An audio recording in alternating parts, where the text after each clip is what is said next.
Have you ever thought to yourself, technology is moving too fast? This world is evolving and changing so quickly. If the thought of AI is completely overwhelming, then you may be over 50, like I am, and struggling a little bit to keep up. What does this have to do with self care? Well, self care at our age is about being empowered and trying new things and keeping our mind engaged. And so that's what we're going to talk about today. And welcome. I'm Patricia. This is A Balanced Life. And this is a channel for those of us in our 50s, 60s, 70s, 80s, and 90s who are wanting to thrive, not just survive in this next chapter of our lives. Things are changing quickly for us, for ourselves personally, emotionally, mentally, physically. And of course, in this big wide world, things are also changing quickly as well. And that has an effect on us. So today we're going to be talking about ageism in relationship to technology and AI as well. And what does that have to do with self-care? Well, self-care, we think about, again, our emotional and our mental health. And there are ways that technology can improve that for us and enhance that. It can be a tool. It doesn't have to be something that takes over our lives, but it can be really overwhelming.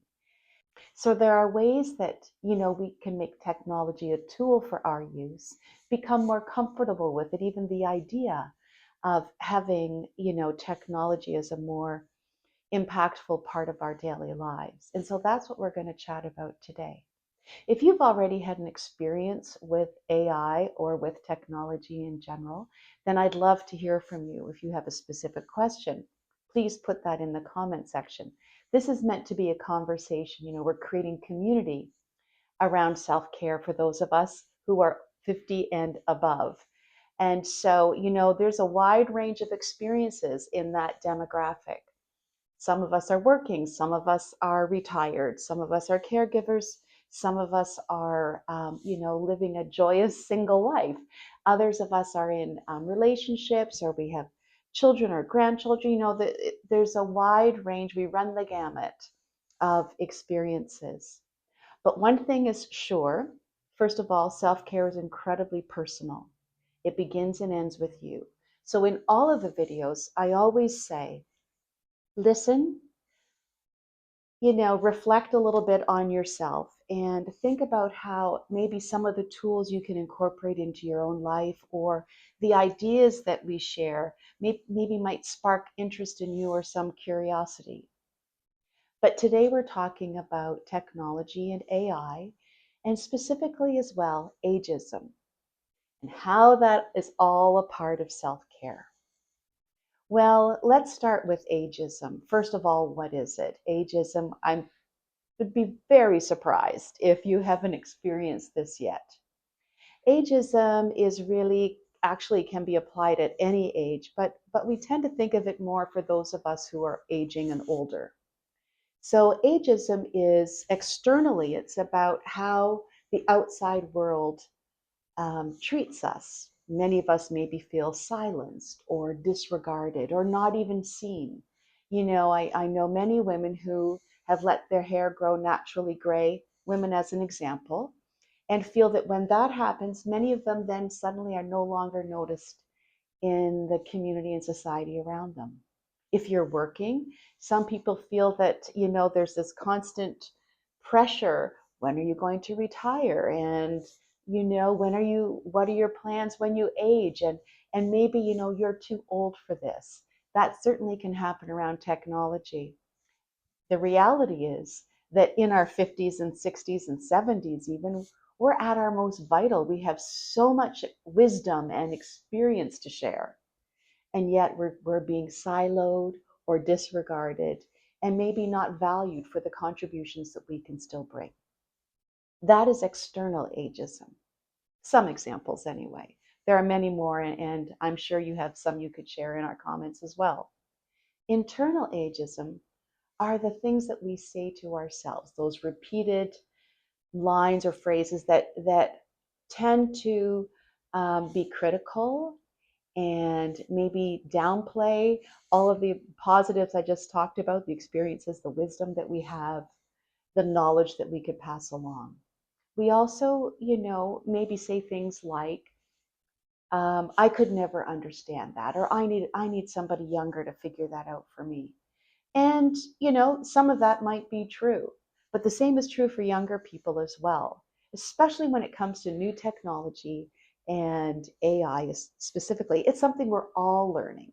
So to not be learning it, to not have our voices as part of this conversation, actually silos us even further. And if we don't step up, learn this technology, yes, we are going to be left behind in some areas. But also, it just means then that our voice is silenced even more. If we're not in this conversation, if we're not dipping our toe into it, and I'm not saying we all have to become technology experts. We don't have to learn how to code. We don't have to figure out how to fix our computers. That's not really what this is about. This is about understanding that there are new tools at our fingertips that could be potentially so beneficial to our daily life, our ease of living, our well-being, maybe even our health, and that if we can learn to utilize these tools, our life will be richer. If you've ever said, I'm too old to learn this, or I can't figure this out, that's internal ageism. But the truth is, you can learn. You have learned your entire life. Some things might be more challenging than others. But again, we learn these self-care tips, these practices, step by step, bit by bit. They're snacks. Technology can be snacks as well. When we think about why we would want to master or practice technology and learn more about AI, is that really for us as we age, it can become a tool for our own autonomy. And that's something we've talked about in earlier videos. We've talked about how, we reflect on what our needs are. We're thinking about our values, how we want to show up in this world. How can technology support that? Well, it gives us autonomy. We have our voice involved. We're learning new things. We can engage in this world as it evolves. We can evolve with it. But also, it's stimulating. Our brains, our mental health is really important. And as we age, we're encouraged to do puzzles. We're encouraged to be curious, to learn new things. Maybe you've picked up an instrument. Maybe you love to read, and so you're researching.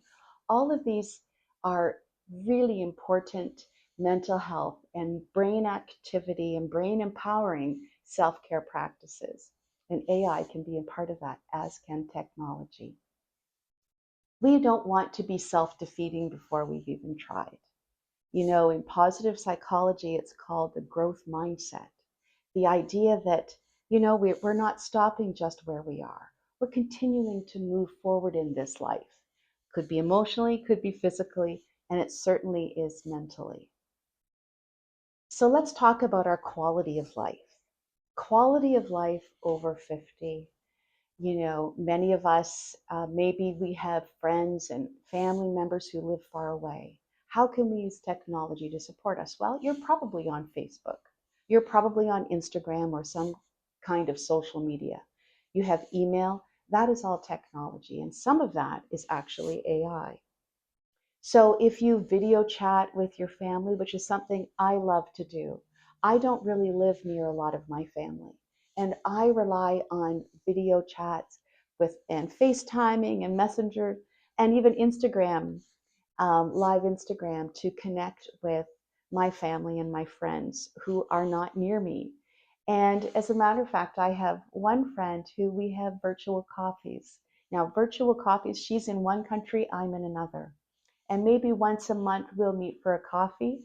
We each have poured a beautiful cup of coffee and we're connecting through FaceTime. That is technology. That is how we're making technology work for us and enhance and continue to build our friendship, deepen our relationship.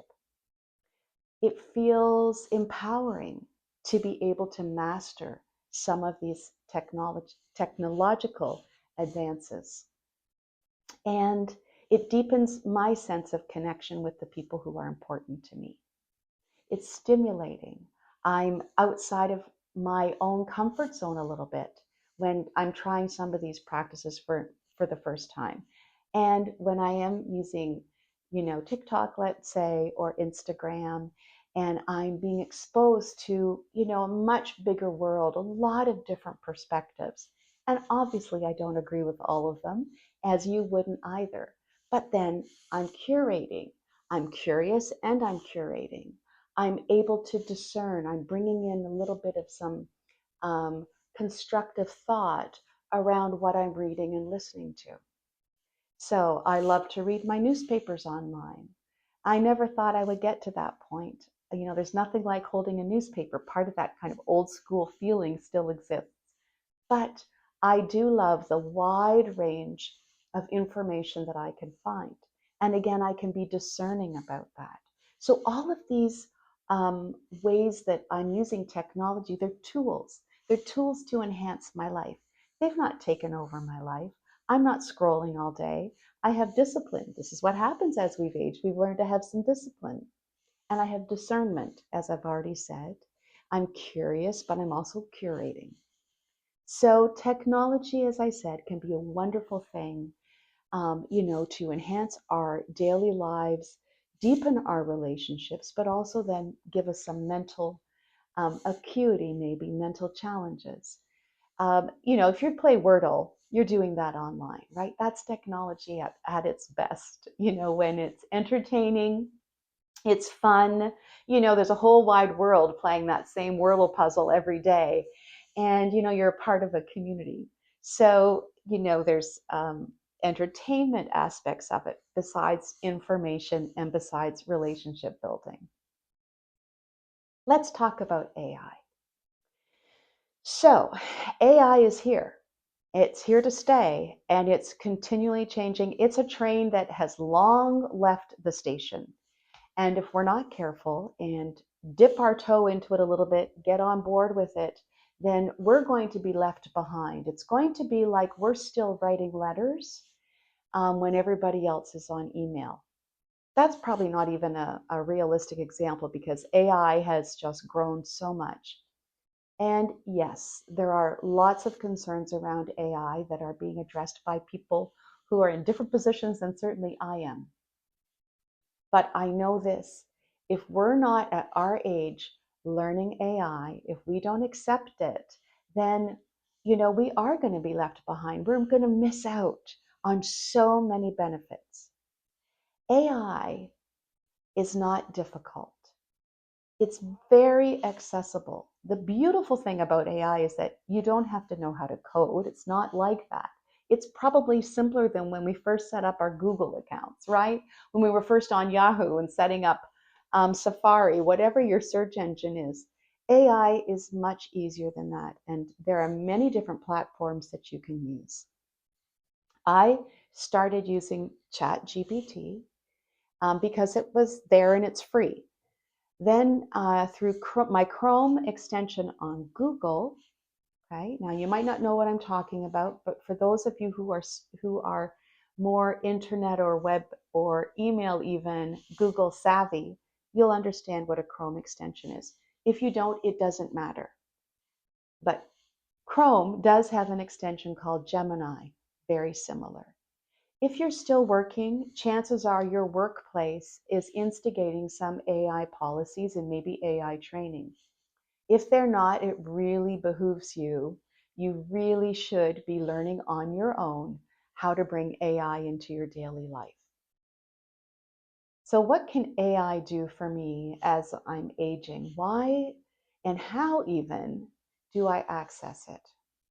Well, if you are still driving, and you are looking for a way to get somewhere, chances are you'd no longer use a map, a hard map. Chances are you go into Google Maps or whatever navigation you have on your phone and you type in where you want to go, and it gives you options for routes available, and it also maybe gives you some alternatives, and maybe it shows you accidents or road construction, any kind of delay. It tells you how long it's going to take you to get there if you drive the route that you've chosen without stopping. That's AI. That is AI already working. You are already doing it. So you already have been benefiting from AI. If you go into ChatGPT or any AI platform that you choose, but ChatGPT is very accessible. It's free. There are, of course, paid levels, but for the kind of things we're talking about today, really just go in and similarly, maybe as you would if you went into a search engine, Google or whatever on your computer or in your phone, you can ask it a question. You can say, I hurt my back. What exercises could I do? Gentle for someone my age, over 50, to help stretch and relieve some of the pain. ChatGPT will give you a response. It will say something like, be very positive, it'll say, good idea, and then it'll give you some options. That's in its simplest, most basic. Now, the more you tell ChatGPT or your search engine what it is you are wanting, the more information or backstory or context that you provide, the more in-depth and more specific and narrow the focus it will be. So you've said back injury, you've said you're over 50. Maybe you can say, you also hike, you're very active, or maybe you say you're more sedentary and you're not really used to stretching. Maybe you want more active, like walking, treadmill kind of exercises. Maybe you're looking for something gentle, like more beginning yoga practices. Again, any kind of context that you give, ChatGPT will focus in even more. Something else you can do is you can put in a question like, I'm looking for a recipe to cook my turkey for Christmas, and it will give you a recipe. But then you might say it's for 12 people. I'm also needing some sides. 4 of us are gluten free. There are 3 vegans. It then creates a bigger menu for you. Now, this is just fun. It's not meant to be a work tool if you're not needing it for work. It's just another way to bring flexibility and ideas and enhancement into your daily life. If you love to look through cookbooks, that's beautiful. That doesn't take anything away from that. I'm just kind of trying to give you, some very simple ways that you could start to bring AI into your life if it isn't already there. And we're going to do some more videos about this. We're going to talk about ageism. We're going to talk more about technology and why this is a part of self-care. And of course, AI as well. I mean, I'm just discovering it as well. And I'm overwhelmed by the possibilities with it. I'm excited by it. I don't want to be intimidated. It's not going to take over my life. It's not going to suddenly start to, come through the speakers and tell me what to do. No, it's not like that. It's not the big bad boogeyman that we're being told it is. Are there going to be challenges? Absolutely. Is it going to affect the daily lives of everybody? Yes, it will. Are there environmental concerns? Those are all real.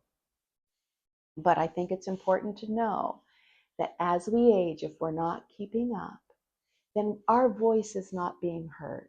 We aren't part of this conversation anymore. Our perspectives are lost. The other thing is, though, it's empowering, to be learning something new, to master it, to make it work for us the way we want it to. That can be really fulfilling. It can help your daily life. It can give you some ease. So,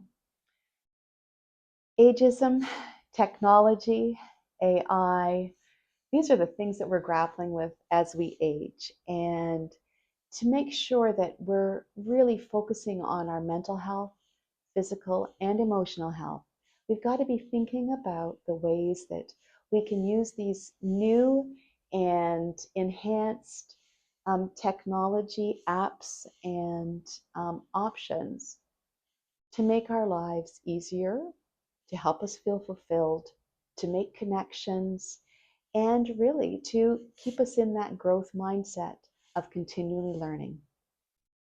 Thank you so much for being here. It's a balanced life. I'm Patricia, And please like and subscribe. I'd love to hear your thoughts on AI and technology. Please, how are you using AI to, create a loving and deep life for yourself that's respectful, that helps you maintain your autonomy, be fulfilled, and be curious? Thank you so much. And if you haven't yet, do something kind for yourself today.